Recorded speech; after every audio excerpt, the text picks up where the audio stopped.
What does consecration means in the Bible?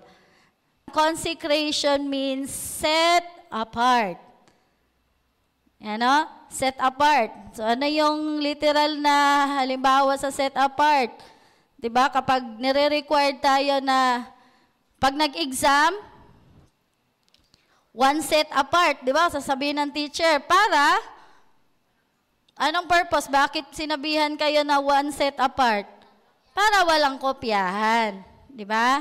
So meron siyang purpose. Okay? Consecration means setting apart a person as well as a building or object for God. Amen. Tayo po ay person that we need to be consecrated. So ano bang ibig sabihin pa ng set apart? Para mas maintindihan natin, no? Set apart simply means separate. Separated ka. Amen. Ibig sabihin nun, tayong mga Kristiyano na nananampalataya, na naglilingkod sa Panginoon, we must be separated. Saan ba tayo dapat ma-separate? Simpleng tanong, saan ba tayo dapat ma-separate? Dapat tayong mawalay saan?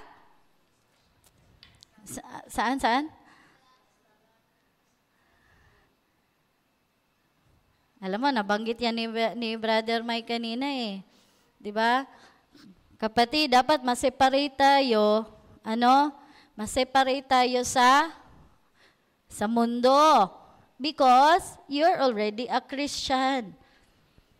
Amen. Dapat ma-separate ka na. Diba, madalas nating narinig mga kabataan, dapat makikita tayo na, or makikilala tayo na, Kristiyano ka, kakaiba ka. Isa yan sa ebidensya that you are separated, you are consecrated. Amen. Diba? Dapat hindi ka na makamundo. Tingnan. Amen. Alam naman natin yung buhay sa mundo, yung mga kamunduhang buhay, yun yung buhay natin noon. But now that you are separated from that, ano yung makikita, ano dapat yung magmamanifest sa'yo? Yun ang kailangan natin. Yun ang kailangan nating mapag-usapan ngayong gabi. Amen ba? Praise God. So we have mga instances sa Bible. Marami pong mga kwento sa Bible from Old Testament and New Testament, pero masyado nang mahaba pag isa-isahin ko pa. So I will just give you 3 examples sa Bible which is consecration is executed. Amen? Halimbawa na lang, kapatid, yung gasgas na talaga na kwento, pero doon natin makikita yung kwento ni Hannah, 'di ba, na grabe yung prayer na ginawa niya. And then when the Lord, makikita natin yan sa 1 Samuel chapter 1. So makikita natin doon kung paano nagsakripisyo si Hannah. Kung ano yung mga ginagawa niya para mag-grant ng Panginoon ang kanyang panalangin. Amen? Familiar ba sa prayer ni Hannah? Yung palagi siyang pumupunta doon sa templo kasi meron siyang hinihiling sa Panginoon. Ano yung kahilingan niya sa Panginoon? Na magkaroon siya ng anak. 'Di ba? Kasi yung kwento ni Hannah, 2 silang asawa, yung isa may anak, siya naman wala. So nagkaroon siya ngayon ng inggit. Pero ang ginawa ni Hannah, talagang nag-sacrifice siya at kakampi niya ang Panginoon. Sa kanyang panalangin, dumating ang panahon na the Lord granted her prayers. Kaya nagkaroon siya, binigyan siya ng anak na pinangalanan niya ng Samuel. So si Samuel ngayon yung nagiging anak ni Hannah, na pinangako ni Hannah na kapag Kapag siya ay pinagkalooban ng Panginoon ng anak, ibabalik din niya sa Panginoon o ihahandog din niya sa Panginoon ang kanyang anak. Amen? That is consecration. Kasi bakit? It takes sacrifice. Nag-sacrifice si Hannah.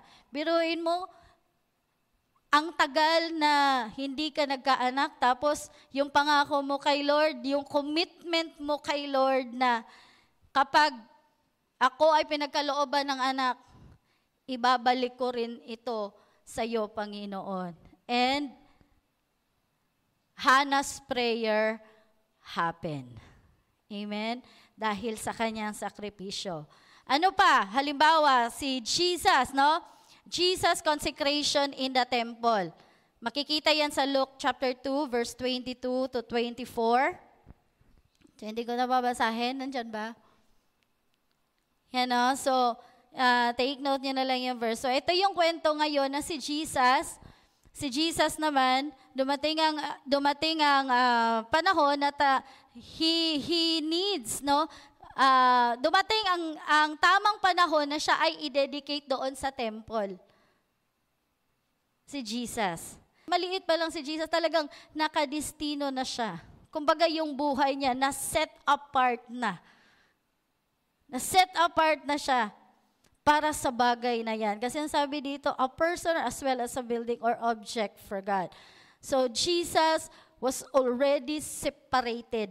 Set apart na siya ay mako-consecrate sa templo. Nakikita natin si Jesus, lumaki siya, maliit pa lang siya, nagtuturo na siya doon sa templo. Diba? Kasi bakit? Meron ng destinasyon ang kanyang buhay. Amen. And then number 3 example, ito naman yung consecration of the Christian believers. So tayo yon. Romans chapter 12 verse 1 hanggang 2. Okay? So sabi dito, therefore, I urge you, brothers and sisters, in view of God's mercy, to offer your bodies as a living sacrifice, holy and pleasing to God. This is your true and proper worship. NIV version. Verse 2, do not conform to the pattern of this world, but be transformed by the renewing of your mind. Then you will be able to test and approve what God's will is, His good, pleasing, and perfect will. So tayong mga Kristiyano, we must be consecrated. Diba? Sabi nila, I urge you, brothers and sisters. So tayo din mismo, we are required to be consecrated. We are commanded to be consecrated. Amen. Dapat mas-set apart din tayo. Sabi dito sa verse 2, do not conform. Ayan o. Do not conform to the pattern of this world. So bilang mga Kristiyano, dapat ma-consecrated tayo na hindi na tayo nakikiayon sa pattern ng mundo.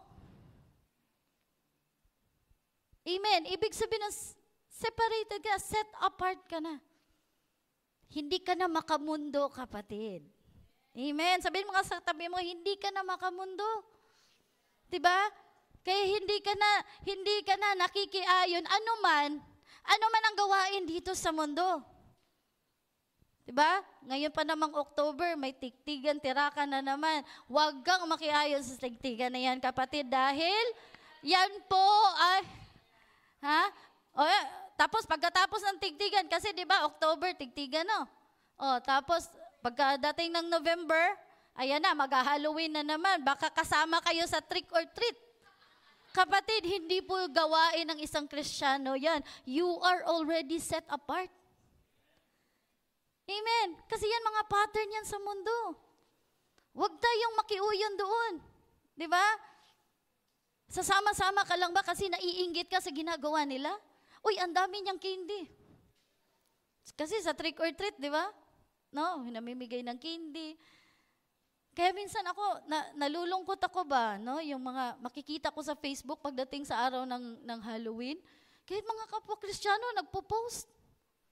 So, hindi nila masyadong naiintindihan yun. Akala lang nila, no, ano lang, just for fun lang. Kapatid, kahit just for fun yan, pattern pa rin yan ng mundo. At hindi tayo nararapat doon because you are or we are already set apart. Anong yung ibang other terms, no? Or other terms of consecration? So, sabi po dito, consecrate means or synonyms niya is dedicate or devote and hallow. Ayan, no? So, ibig sabihin nun, dedicate. So, yun yung ginawa ni Hannah kay Samuel na dinedicate niya. Binigyan siya ni Lord, binalik din niya sa Panginoon by dedicating na itong anak ko ay ibibigay ko sa iyo para maglingkod sa Panginoon. Amen. Ganon din po tayo, kapatid. As a Christian, we are already set apart. Sabi ko nga kanina, kapag Kristiyano ka, makikita at makikilala kang Kristiyano dahil hindi ka na nakikipag-ayon sa kamunduhan. Amen? Isa yan sa ebidensya na ikaw ay kakaiba. Dapat po malinaw po yan sa atin, mga kapatid. Lalong-lalo na sa ating mga kabataan ngayon, in this generation. Di ba? Hindi ibig sabihin no, na nasa millennial, tayo ngayon, ang tawag doon, millennial season, no, mga Gen Z, yes, pero merong kakaiba sa'yo. Amen. Pwede ka namang magiging millennials, pero hindi ka nakikiayon sa mga maling gawain sa mundo. Amen. Praise the Lord. Kasi bakit? Tinuturuan naman tayo ng tamang gawain . Tinuturuan tayo ng tamang pag-uugali. Diba? So we are blessed because as a Christian at sa edad ninyo ngayon, mga kabataan, no, napakabusog ninyo sa mga katuruan. Amen? Busog na busog kayo. Sa panahon namin ngayon, hindi ganun ang pagtuturo, kapatid. Oo. Kaya kayo, mapalad kayo ngayon dahil sa age ninyo talagang binubusog kayo ng katuruan. Hindi ba magiging blessing ka? Hindi nagtuturo ang church na huwag kang magiging blessing sa pamilya mo. Kung hindi ang turo, magiging blessing ka sa pamilya mo. Magiging blessing ka sa paaralan mo. Magiging blessing ka sa environment mo. Bakit? Ebidensya yan that you are consecrated. You are set apart as a Christian Gen Z. Mga Gen Z ang tawag sa kanila. Amen? Mga kabataan. So wag tayo makikiayon doon sa ating mga activities dito sa mundo. The other meaning of consecration is to become a sacrifice. To become a sacrifice, the things offered is something which is entirely for God. Sacrifice. Kaya si Samuel, he was sacrificed. Kaya kasi ang prayer ng nanay niya, kapag ako ay binigyan mo ng anak, Panginoon, ibibigay ko rin siya sa iyo at maglilingkod siya sa iyo ng buong buhay niya. Amen? So what is the purpose of consecration? Basahin natin sa 2 Corinthians chapter 5 verse 15. Sabi niya dito, and He died for all. Those who live, so sino yung tinutukoy ditong He died for all? Si Jesus, no? That those who live should no longer, sino yung those? Tayo yun, no? And those who live should no longer live for themselves. But for Him who died and was raised again. Amen. So merong Diyos na namatay para sa atin.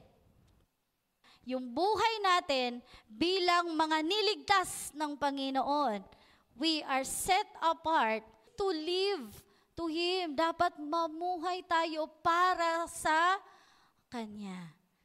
When we live to Him, we take Him not only as our life, but also as our person.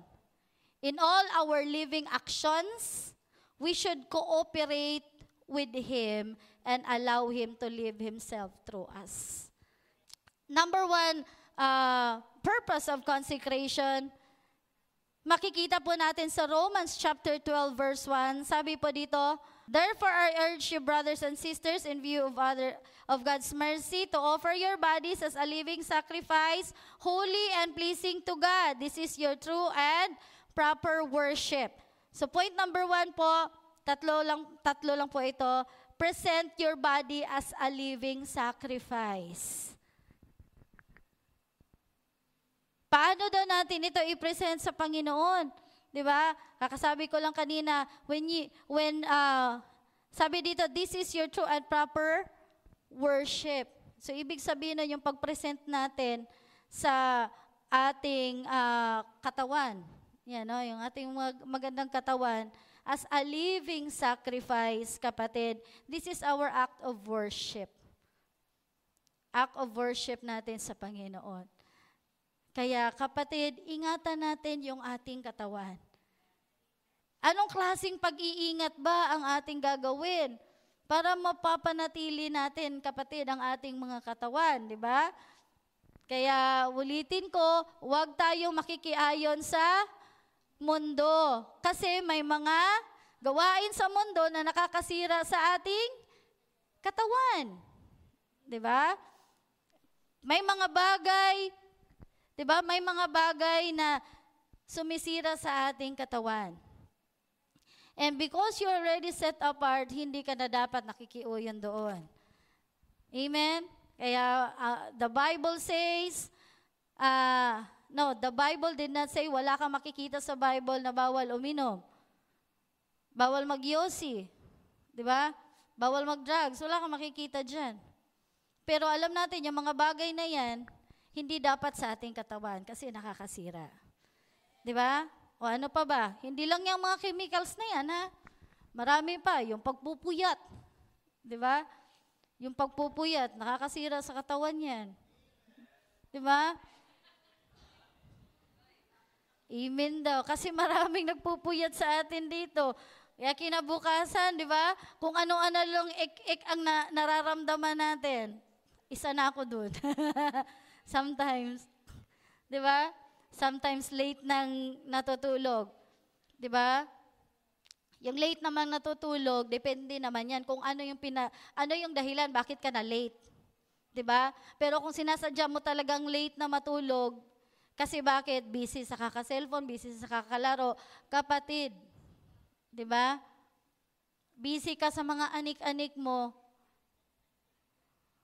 hindi nakakatulong sa katawan. Amen? Di ba? Mga Gen Z, ayan mga Gen Z ngayon, minsan nagpupuyat ng walang dahilan. It's not an evidence that you are set apart, that you are consecrated. Amen ba? 'Di ba? Alagaan nga bakit? I-present natin sa Panginoon 'yan. Paano mo pa i-present yung as a living sacrifice 'yan? 'Di ba?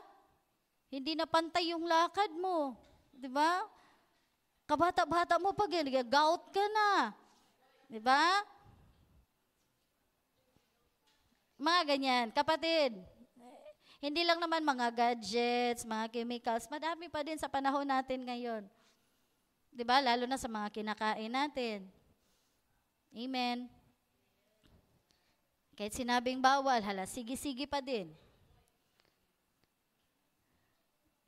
Yan So gawin naman nating significant yung purpose ng consecration sa buhay natin.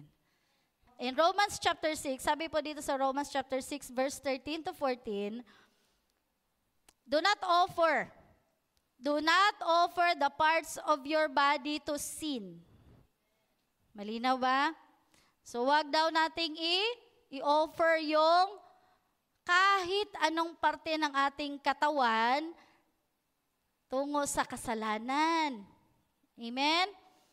As instrument of wickedness, but rather offer yourselves to God.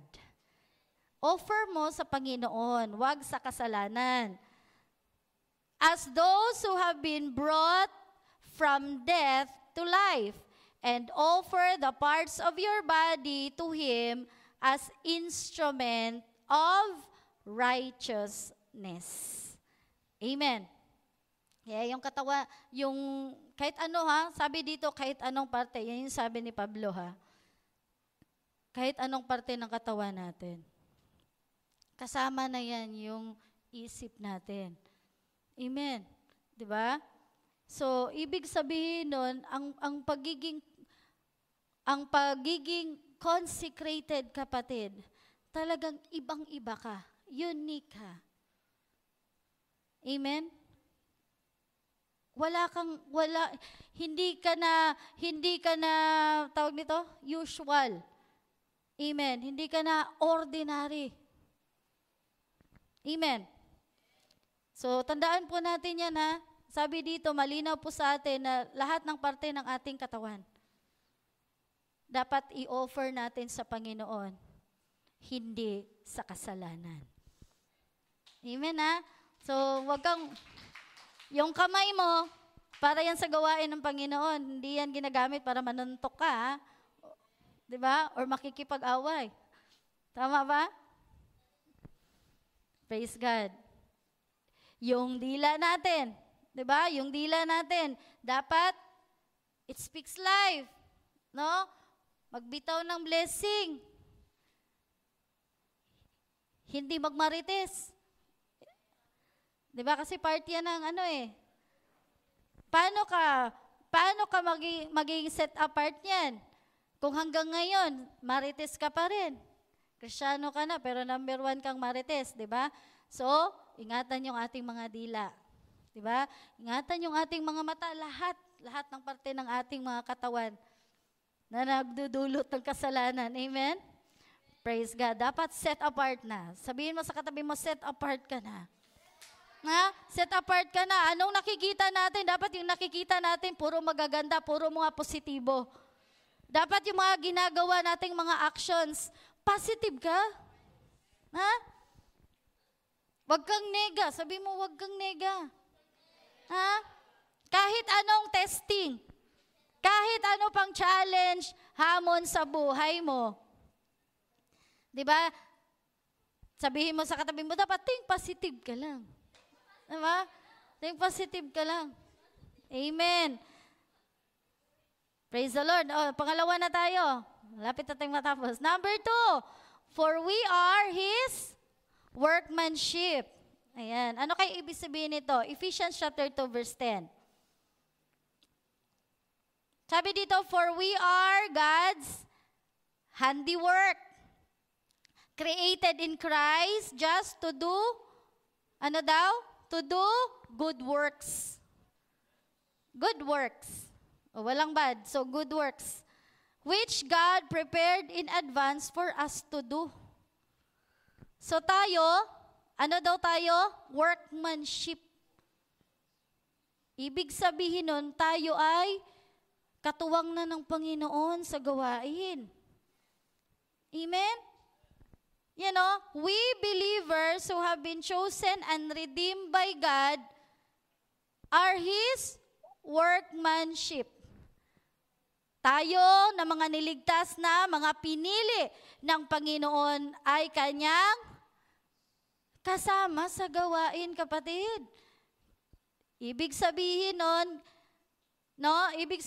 you are set apart to be God's workmanship. Malinaw na we are chosen.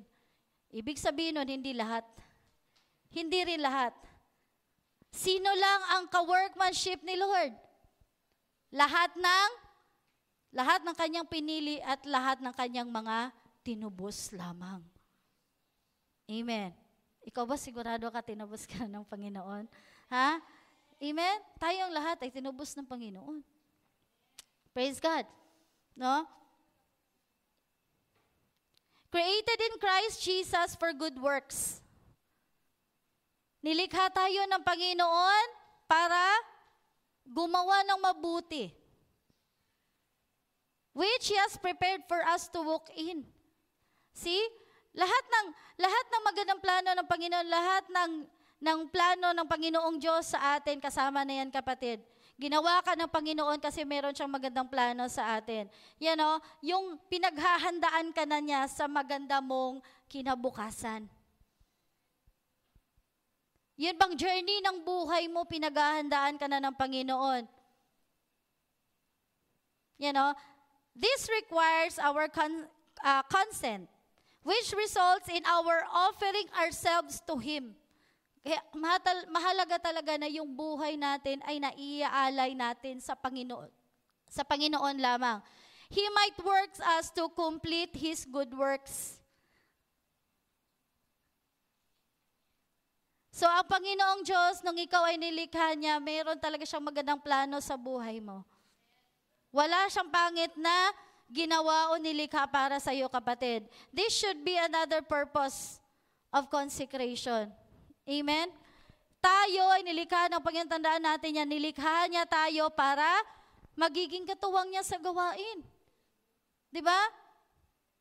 Kasi once you are consecrated, diba, mai-execute mo, magagawa mo. Yung hindi natapos ng Panginoong Diyos, tayo ang magtatapos, kapatid. Amen? Kaya nga patuloy tayo, di ba? Sabi nga kanina sa one verse evangelism, anong purpose ng one verse evangelism? Para makapag-reach out tayo ng kaluluwa. Yan yung purpose natin. But if you are not consecrated, you cannot do that. Hindi mo matutulungan, kapatid, ang kaharian ng Panginoon. Kasi napaka-busy mo na makikiayon ka sa kamunduhan. Pero if you are consecrated, mabibisi ka sa kaharian ng Panginoon. Amen? Mabibisi ka sa gawain. Number 3, for you were bought with a price, therefore glorify God in your body. Amen. Yan o, you were bought. Grabe, no? Ikaw ay, anong bought? Binili ka na merong halaga. Yan o, meron kang halaga, kapatid. Kaya wag mong sasabihin na wala kang silbi, wala kang halaga. Yan o, malinaw na ikaw ay binili na may halaga. Kaya dahil ginawa na yan Panginoong Diyos, ginawa yan ng Panginoon sa iyo, sabi ko kanina, ano yung pinangbabayad ni Lord para sa ating kaligtasan? Yung kanyang dugo. Diba? Therefore, glorify God in your body. Diba? So mahalaga talaga. 1 Corinthians chapter 6 verse 20. Sabi niya dito, you were bought at a price. Therefore, honor God with your body. Amen. Pahalagahan natin yung ating katawan. Let us value our body. Kasi bakit?